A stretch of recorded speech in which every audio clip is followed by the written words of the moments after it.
Well, hey folks, Real Honesty with John Richland, my retro review of It Came From Outer Space. One of my favorite sci-fi movies, one of my favorite movies ever. Top 50 easily.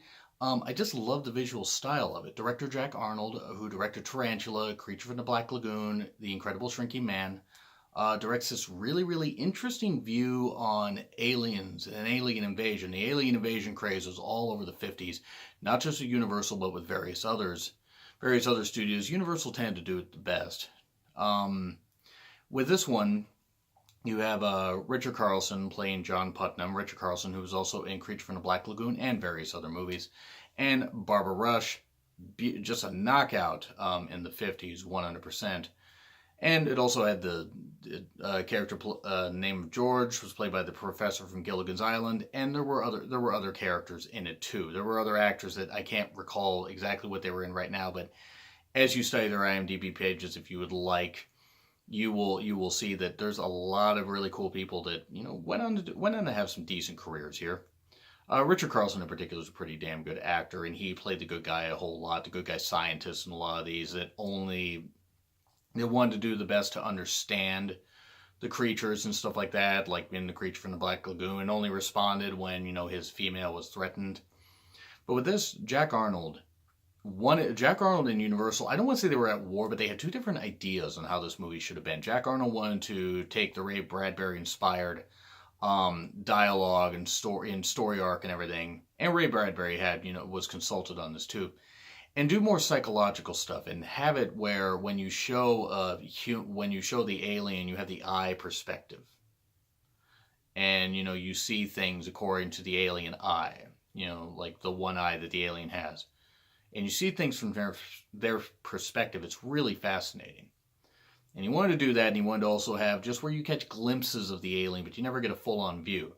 Universal pushed back, wanting something for marketing, hence why you see the one-eyed creatures as xenomorphs, like you do. And yeah, I'm going to get into spoiler territory with this retro review, because sorry, if you haven't seen it, it's a 65-year-old movie. It was released 65 years ago this month, since I'm recording at the end of May. This was a great movie where Richard Carlson's character, John Putnam, and Barbara Rush's character, Ellen, see what they think is a meteor that crashes into the Earth. Turns out to be an alien ship that Putnam sees. It gets buried. Nobody believes him, because he's an astronomer that came to the town. He's a newer guy in town, so he's an outsider. So it's very Twilight Zone-esque. In fact, you can see where Twilight Zone actually maybe took some of its influences from movies like this. This movie came out in 1953. And what was great about it is it did use Cold War inspired stuff. Okay, these alien creatures accidentally crash landed on our planet. They did not come here to invade. They did not come here to attack or anything. The RV crashed. They were on vacation and the RV crashed. It broke down in the desert. Literally, because it's in Sand Rock, Arizona, which is apparently all desert. I don't know. I've never been. But all they want to do is repair their ship and leave. Well, being the fact that the Cold War, the alien invasion was just a metaphor for the Cold War scare that everybody was having, naturally, besides Putnam and maybe a couple other skeptics, everybody else wants to get rid of them. Duh, they don't understand him, so yeah, that sort of makes sense. You got the sheriff character, you got the character of George, who played one of the phone repairmen. He was actually the younger guy. He actually went on to be the professor on Gilligan's Island, which I thought was really cool. And again, there's a bunch of assorted actors in this that you could actually check out their IMDb pages for. But what's fascinating about this movie is I would have almost preferred to see Jack Arnold's version, where you don't quite get to see the alien. I get Universal's point of wanting to have something to market, and hence why the xenomorph is created. But I almost wish we could have gotten Jack Arnold's version. Just a bit. It would have been kind of cool. But with this, after the ship crashes, of course, only Putnam saw it. I mean, his girlfriend, I believe I don't know if they were married. I never quite got that in the movie. And it explained a lot of things simply. I don't think it really matters if they were married or not. But they obviously love each other. She believes that she believes him, but, she obviously didn't see the ship either. And as time goes on, it's about 35 minutes in before the aliens finally decide to kind of, not launch an attack, but launch a way to get back to their planet to get, where they can get repairs. So they start taking the forms of various humans, attacking them, vapor actioning them to death, as I call them. Not to death, but they knock them out, assume their form, take over their form, copy their form basically, but the human remains fine.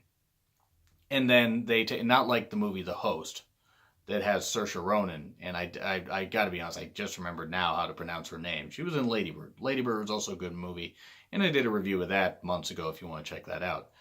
But it's not like The Host where like the aliens actually get into the minds of people and do that. This is where aliens just copy the form, but the human being still remains separate.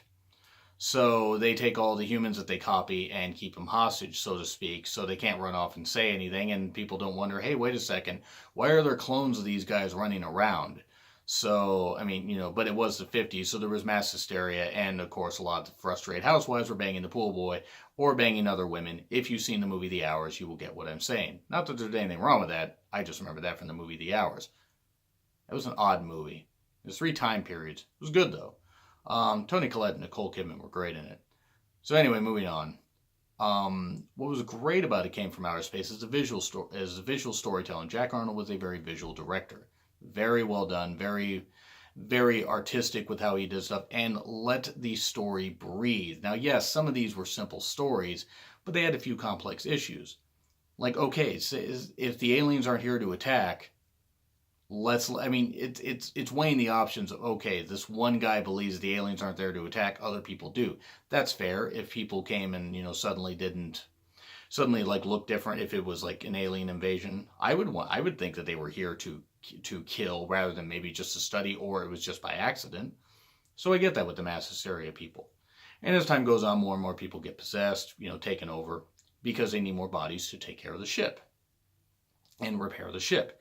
And of course, after some violence breaks out and one of the aliens gets killed by an angry mob, the alien race, the Xenomorphs, launch back. That makes sense.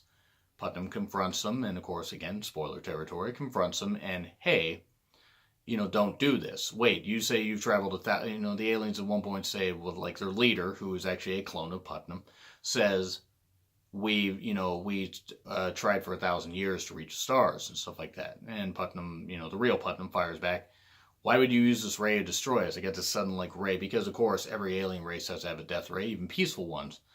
You say that, you study for years to, for 1,000 years to get up into the stars and visit other planets, and you're going to let us, rob you of that. And it makes sense. It's also a metaphor for 2018 and the fact that none of us can get along because this world is right fucked. But there's good in this world too. But the whole point is it ended up being where the aliens were able to leave, even though a couple of them did die, and some humans may have died, may have not.